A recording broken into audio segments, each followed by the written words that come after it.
Vedare tinokuchingamidzai zvekare kune chimwe chirongwa pano paZim Facebook Secrets and Confessions. Tadzoka zvekare nemamwe mamessages. Regedzai tibva tapinda mumamessages edu atadzoka takakubatirai.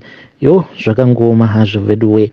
Vanzi makadi zvenyu mukoma, ndinokumbirawo kuti munge muchindiposterawo nyaya yangu makavika chitupa changu. Handizivi kuti ndichanyarirawo pai. Inini ndiri mudzimai ane makore 39 years ekuberekwa, saka ndine imwe couple iyo yandinoitirawo mapace job, but couple iyi vatongoriwo vana vadiki chaivo zvekuti kana ari semurume wacho akatoenzana nekahanzvadzi kangu kadiki. Saka mukomana she tiwo mukufamba ndokubva ndaprofitiwa ndikabva ndanzi amai ndaona mapinda mumarriage, ndikabva ndati marriage. Kubva zvandakauyawo muno mujoni ndakazama kupindawo mumamarriages mangani but zvikaramba. Saka muprofita uya akabva azoti ainge achiona kuti pamba apo pandainge ndichishanda murume wepo aifanira kuti ange achizova iye murume wangu.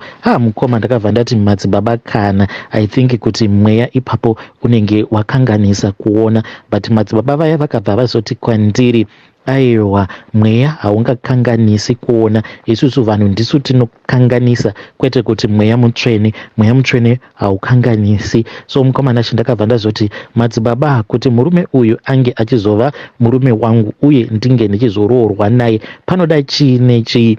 Then madzibaba vakabva vazoti aiwa hapana kana chinombonetsa, sezvo imimi muchikwanisa kuva neaccess yekuti munokwanisa kutora hembe dzavo vakasatombozviona kuti matora hembe dzavo, ndikuda kuti munge muchizodzoka kuno, then munofanira kungoya netisheti kana kuti blouse remukadzi wacho. Then murume ndoda kuti kana mukakwanisa, especially mukakwanisa kuwana chipfeko chake chemukati, kasirai munge muchiuya nazvo kuno, then ndobva ndazokugadzirirai zvinhu zvenyu. Ndakabva ndati zvino ndoita sei. Saka kumba kwekapo iyi ndinowanzokuendako kana musi weFriday pandinenge ndachaisa uko kwandinoshanda, then dzimwe nguva ndinorarirako ndichiitira kuti Saturday makuseni ndinge ndichizomukira. So ndakangoita sekudaro ndikabva ndazorara ndagredha hembe dziya ndikabva ndadzinyika, but mukoma musi wacho iwoyo ndakabva ndagredha hembe dzakawanda kudarika idzo dzandinosigredha. So ndakazoti ndagredha hembe dziya ndikabva ndazotanga kudziwacha, but ndainge ndichiwacha very slow zvekuti zuva rakazotodoka ndisati ndatombopedza kuwacha. Then usiku hwacho ihwohwo already ndainge ndatoba underpant rake murume uyu ndikatorisa muhandbag mangu. Saka ndakabva ndazotaura nemukadzi wacho ndikabva ndati ndinokumbirawo kuti munge muchindiperekedza ndidzokere kulocation because ndikuda kuenda kuchurch. Vakabva vati it is fine, but vagara havo vanozviziva kuti sometimes ndo zvandinoita kana ndikatadza kupedzisa hembe ndinozodzoka makuseni ndichizodzipedzisa. Just that musi wacho iwoyo ndakatoita chinono zvangu ndichitoitira kuda kuti ndinge ndichizokwanisa kuba chipfeko chake uye nechipfeko chemurume wacho. Saka ndakabva ndazopinda mumotikari, iye mukadzi uyu haana kana kutombozviziva kuti muhandbag mangu mainge muine tisheti yake iyo yainge yakasviba yandainge ndakabvisa apo pandainge ndichisoka dzimwe hembe, zvekare neunderpant remurume wacho rainge rakatosviba.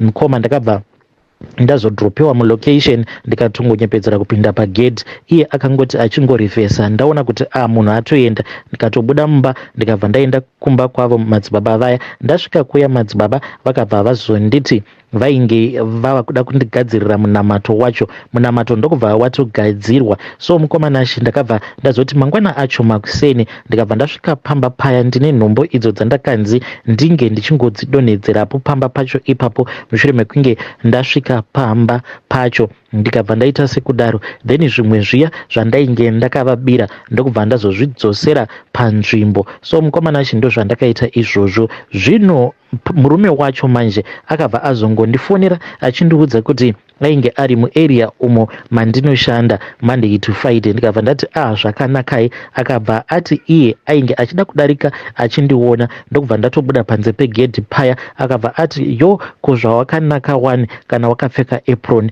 apa mwananisa mudiki kwandiri, hana yangu yakabva yarova. Ndikabva ndati ko hamutyi here kuti munozobatwa nemukadzi wenyu because ainge atoburuka mumotikari ndokubva atondibata ruoko akatoita kunditsimbirira chaipo pamotikari akandihaga. Saka iniwo munhu uyu ndinoona sekuti ndinokwanisa kutongopinda mumarriage naye, but kuzonopinda kwandichazoita mumarriage hunge ndatobvisa mukadzi wacho uyu, but ndiri kushaya kuti ndichanyarira pai nyaya iyi kana kuri kuzonzi ikazozivikanwa vanhu vakazozviziva kuti ndava kutogara nemwanana mudiki kudaro, because iye ane makore 30 apa nemakore andiinawo. Hei, hazvisi kana kutombobhalansa apa. Ndiri munhu uya wekuti ndine zimuviri rakaita zihombe zvekuti vanhu vanotoona kutoti munhu uyu mukuru. Ndinokumbirawo kuti vedare renyu vange vachingondibatsirawo mucomment section.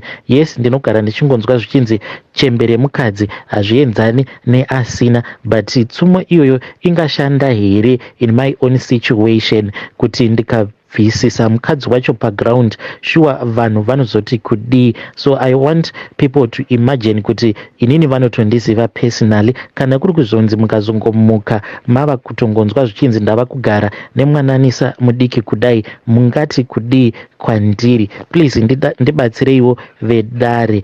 Ndakangonyengereka ndichida kungoona kuti minamato yavo madzibaba yaikwanisa kuzondishandira here. Manje ndakabva ndatoona kutoti minamato yacho inotoshanda. Hei vedare, ndo message iyo yandakatumidzirwa ichibva kuna vahanzvadzi vedu. Please ngatizamei kutaura navo mucomment section. Hanzi inini ndine vanhu vangu vandinoitira mapeace job. Yo, zvakangooma hazvo vedu we. Ngatitaurei navo vahanzvadzi vedu ava mucomment section. Regedzai tibva taenda panyedu inotevera. Nyedu inotevera yakamira sekudai so.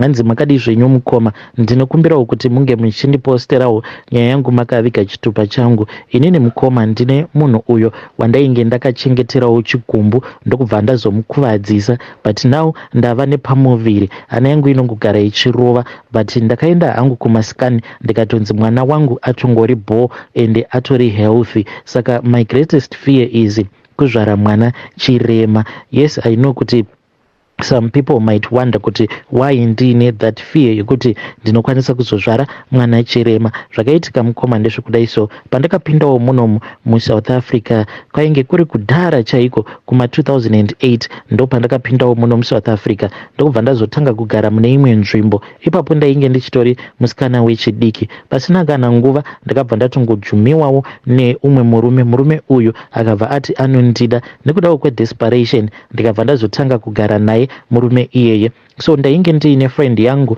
iyo yandainge ndakasangana nayo kuchechi uko kwatainge tichienda. Saka friend yangu manje akabva azonyengwa nemurume wangu, vakabva vatanga kudanana. Vainge vachitongodanana in secret. Pandakazozviziva it was already too late because ainge atova nepamuviri. This was 2 years later. Pandakazviziva ndakarwadziwa kusvika pekupedzisira, but zvekuita painge pasisina. Ndakabva ndazodzoka kumba ndokubva ndatanga kunetsana nemurume wangu. Akabva anditi iwewe handiti hausi kuda kundizvarira, but ndainge ndichitozama nepose pandainge ndichigona napo kuti ndinge ndichimuzvarira. Murume ndakabva ndazomubvunza kuti unoda inini here kana kuti unoda friend yangu. Iye akabva ati wega pafunge, kana wanga uri iwewe waiti unoda ani, uku kune mukadzi uyo wawagara naye asiri kuda kukuzvarira, then kune umwe uyo ane pamuviri pako akatakura mwana wako, waungada pakati pavo ndeupi? So mukoma ndakabva ndatoona kutoti panapa ndainge ndatotorerwa murume wangu nefriend yangu, ende ndaiti kana ndikamutsvaka friend yangu ndainge ndisingatombozivi kuti ainge akawandiswa kupi naye murume wangu, because ndainge ndichida kutoenda kunoita hondo naye, but ndakazongozvigamuchira ndikabva ndaona kuti zveshuwa munhu uyu he had moved on, ainge ava kutodanana zvekutodaro nefriend yangu. Mukoma ndakabva ndagara for a very long time, but ipapo friend yangu paainge achiri nepamuviri handina kana kumbogara ndazorora. Pane pamwe paakazondifonera ndokubva ndazoenda kumba kwake akandirakidza pamba pake apo paainge achigara. Mukoma inini amai vangu vanoitawo zvekun'anga, but vanyanya kushandisa like uroyi. Kunyange patainge tichiri kukura amai vaitova nevanhu avo vavaitotiudza kuti ningi zvamunomuona arere pachuru apo ndini ndakamuuraya ndikamudya. Uye vanhu vazhinji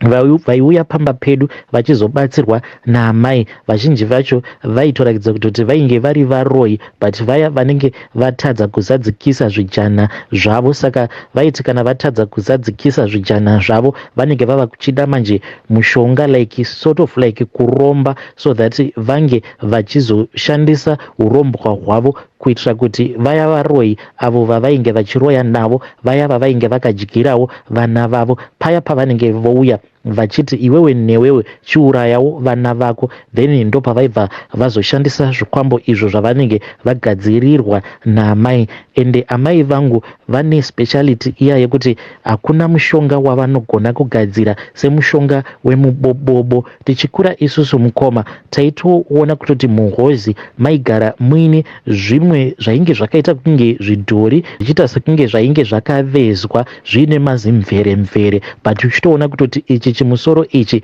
chimusoro chepasikarudzi yemunhurume. Zvimwe zvacho according to my sisters vaitoti zvinhu izvozvo dzimwe nguva vaiti kana vakapinda muhozi muya zuva kana runorereka, hanzi zvinhu izvi zvaitotanga kutomira sezvinoita sikarudzi dzevanhurume. So mukomanashi ndo zvimwe zvezvinhu izvo zvatakangokurawo tichingoona zvichiitwa naamai vedu. Ende mama munhu wekutoti vanototyisa uye vakarema. Panguva iyoyo ndakabva ndazovafunga amai vangu ndikabva ndavafonera. So ndakati ndavafonera vakabva vazoti ivo painge pasitomborina kana nyaya, vakabva vanditi vainge vachazondibatsira. Vakati painge chainge chichazodiwa ndechekuti sezvo ndainge ndava kuziva pamba pake friend yangu, ndaifanira kuti ndinge ndichizoenda pamba pake ndobva ndazonokora ivhu repo. Asi vakati kana ukakwanisa mwanangu kuti unge uchinyatsokunokora ivhu rekuti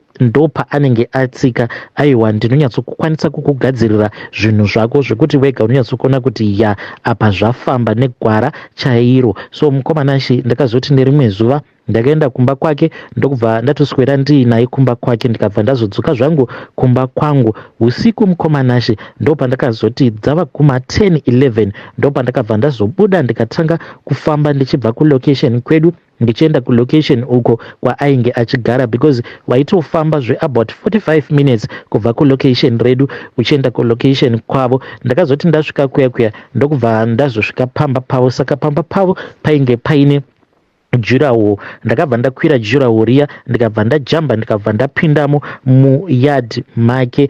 Pamba pacho ipapo ainge achingogara ari ega iye neex-husband yangu. Ndikabva ndanokora ivhu. Ndakati ndanokora ivhu ndariisa mune chimwe chipepa chandainge ndiinacho. Ndikabva ndati no mani, munhu uyu ndikuda kunyatsomukaurisa ange achinzwa kuti zvinorwadza sei. Pain yandakanzwa misodzi yangu yose ndikuda kuti nayewo ange achizonzwa pain iyoyo kweupenyu hwake hwose. Ndakabva ndatanga kufamba. Ndainge ndiine chifoni changu chandainge ndiinacho apa kana torch chainge chisitomborina. Ndikafamba ndichitenderera payard pake ndichitsvaka apo painge paine mafootprints ake. Ndakabva ndazoona pamwe painge paine mafootsteps ake ndokubva ndazonokora ivhu riya ndikabva ndazoriisa muplastic bag ndokubva ndamhanya ndikabva ndanojamba jirawo. Ndikabva ndatanga zvekare kufamba ndichidzoka kwandainge ndichigara. Amai ndakatongoti tichingosvika pamba ndokubva ndavafonera ndikabva ndavaudza kuti mama kunoku ndawana zvinhu zviya zvamakanditi kana ndikazviwana ndinge ndichikufonerai. Amai vakabva vati hapana kana problem mwanangu, zvino airtime unayo here? Ndikabva ndati airtime kwacho kwandinokwanisa kuiwana kugarage. Saka ndakabva ndazobuda mumba ndikafamba mukoma. Apa ndainge ndichitya, but nekuda kwekuti amai vainge vati simbi inorohwa ichapisa mwanangu, izvezvi vainge vachiti kwainge kuine munhu uyo ainge akabva mukufa. Saka vainge vachida kuti vange vachienda paguva rake munhu iyeye, vange vachizoshandisa mweya wake kuitira kuti vange vachizondibatsira kuparadza marriage yebest friend yangu neex-husband yangu. Saka vakanditi kana ukazvinonokera then mweya wake unenge wava nesimba. Ndikufanira kuti kana kuri kunzi ndinofanira kuzviita, ndinofanira kuti ndinge ndichitozviita usiku hwanhasi, because vainge vachiti ainge akatovigwa on that same day. Saka ndakabva ndazongobuda ndikazvipa zvivindi, foni yangu ndikasiya, ndikangotora mari chete. Ndakafamba hama dzangu ndichibva uko kwandainge ndichigara kuzonosvika ndichizonobata uko kwainge kuine service station, ndokubva ndanotenga airtime. Ndakatenga airtime yangu ye300 rands because ndainge kutofona mazuva acho kana WhatsApp chaiyo kwainge kusitomborina. Ndikabva ndazodzoka kumba ndokubva ndarecharge, ndikabva ndazofonera amai vangu. Amai vakabva vazondiudza kuti vainge vatogara vatoenda kuguva kwake, ndokubva amai vandiudza zvandaifanira kuti ndinge ndichiitawo kusaidi kwangu. Vakanditi ndinge ndichinyora zita rake, saka ndakati ndanyora zita rake ndokubva vanditi ndaifanira kuti ndinge ndichidira mavhu aya, but ndaitaura sekunge mavhu awa ndainge ndamatora paguva remurume uyo wacho ainge abva mukuvigwa, paguva apo pavainge vakamira ivo amai. Saka saidi ravo kuzimu uko, ivo amai vainge vanokorawo ivhu, vanyora zita reshamwari yangu vachidirawo ivhu riya pamusoro pechipepa. Saka neniwo kusaidi kuno ndainge ndakanyora zita rake pachipepa, ndichidirawo ivhu pamusoro pechipepa ichocho, ndichitaura zvose izvo zvandainge ndichida kuti zvinge zvichizoitika muupenyu hwake. Saka mukuzonotaura mukoma ndakabva ndangoti no man, munhu uyu ndikuda kuti ange achizvara mwana chirema. But ndakangotaura in general and handina kana kumbogara ndafungidzira kuti ndo zvainge zvichazoitika because ivhu racho rainge ratopera. Saka ndakati demet man, munhu uyu ndanga ndichida kuti ange achizozvara mwana chirema, but ndokubva ndatarira ndikaona kuti ivhu rainge rapera, ukuwo airtime yangu yainge yapera. So ndakazotaura naamai vakandiudza kuti mweya wemufi wainge uri muroad uchibva kuZim uchiuya kuSouth Africa. Saka zveshuwa vanhu ava vakabva vazotanga kunetsana. Iye aigara achingondisira mapolice call, ndomufonera achindiudza kuti handina kana chandambodya kubva makuseni, munhu angobuda ende pandamukumbira mari abva andituka. Saka ndaibva ndazoita rudo rwefake. Kwandainge ndichishanda ndaiwanzokupiwa chingwa, ndaizoti kana ndichibva kuya kumaIndia kwandainge ndichishanda ndaibva ndadarika ndichimupa zvimajusi zvandinenge ndapiwa nezvimaleftover zvekare nechingwa, ndobva ndamuti shamwari. Saka iye aitofungidzira kutoti ndainge ndichitomuda, but ndainge ndakatomuvenga, uye matambudziko awo ainge achisangana nawo mumarriage make ndini ndainge ndichikonzeresa matambudziko iwayo kuti ange achisangana nematambudziko akadaro mumba make. So mukomana Shinguva ngekuti ange achizonozvara yakati yasvika, ndini ndakatomuperekedza nahabi ex-husband. Tainge tava kutotaura ndikatomudza kuti I have also moved on, ndatovawo nemunhu wangu wandava naye. Ndainge ndiine chikomba changu chandainge ndichidanana nacho. Murume iyeye ainge atori a married man, but ndakangomuda out of desperation, ndichingodawo munhu wekuti aingopotawo achizongondipedzawo nyota. So ndakabva ndamuti inini I have moved on nemunhu wangu ari kuda kutondiroora. Apo ndainge ndichitonyepa, munhu uyo ndainge ndichimuda nanhasi uno habi ex-husband yangu ndinoida mukoma, but at that time ndakangonyepedzera sekunge I had moved on with my life. So akabva azondifonera, akandifonera it was somewhere kuma 6 ndokubva azondiudza kuti ndaifanira kuti ndinge ndichikasika kuuya kwavo kumaraini kwavo. Ndokubva ndamhanya ndikabva ndaenda kuya, ndikabva ndatoona kutoti chimiro chainge chiripo friend yangu yainge yatova mulabor, ndokubva tatotsvaka motikari. Ndakatorarako kuchipatara ikoko ndakatorinda, apa asingatozivi kutoti ndainge ndichitomugodokera. Iniwo pfungwa dzekuti munhu uyu ainge achazozvara mwana akaremara, ndainge ndisitomborina kana pfungwa idzodzo. Ndaingozviudza kuti kunetsana kwavo kwainge kuchazokonzeresa kuti vange vachizorambana. Mangwana acho makuseni ndakazoti ndonomuona ndikaona kuti munhu airakidza kuti aiva nemamwe mazistress. Ndakabva ndamuti ko mwana aripi, ndopa ndakabva ndazofind out kuti ainge akazvara mwana akaremara. Nanhasi uno mwana wake achiri naye, but akabva azorambwa manje naex-husband. Mwana uyu anotongozvigarira zvake muwheelchair. Saka ndo chiviwo chandakaita, and now that I am pregnant ndinogara ndichingonzwa hana yangu ichirova. Ndinogara ndichingozvibvunza kuti ko kana kuri kunzi ndikazvarawo mwana akaremara zvino ndichaita sei? But almost after every 2 weeks ndinoenda kucheck up, because ndinotongozviudza kuti kana ndikangokudzwa nemadoctors kuti mwana wangu uyu akaremara, then nhumbu yacho zvinenge zviri nani kuti nhumbu yacho inge ichibviswa. I don't mind kunyange zvikanzi inozobviswa nyange yava kuma 8 kana kuti 9 months. Handingakwanisi mukoma, handidi hangu kukunyeperai, handikwanise kuti ndinge ndichizozvara mwana akaremara ndototi mwana iyeye ndinotomuda. Aiwa, that one I cannot do. Yes, kana muriko henyu munozvikwanisa, yeah, but as for me I can't do it, never, I can't. Hey vedare, ndo message iyo yandakatumidzirwa ichibva kuna vahanzvadzi vedu. Zvakangoma hazvo vedu we, please ngatizamei kuti tinge tichitaura navo, ngatizamei kuti tinge tichitaura navo mucomment section. Hey, zvakangoma hazvo vedu we, yo.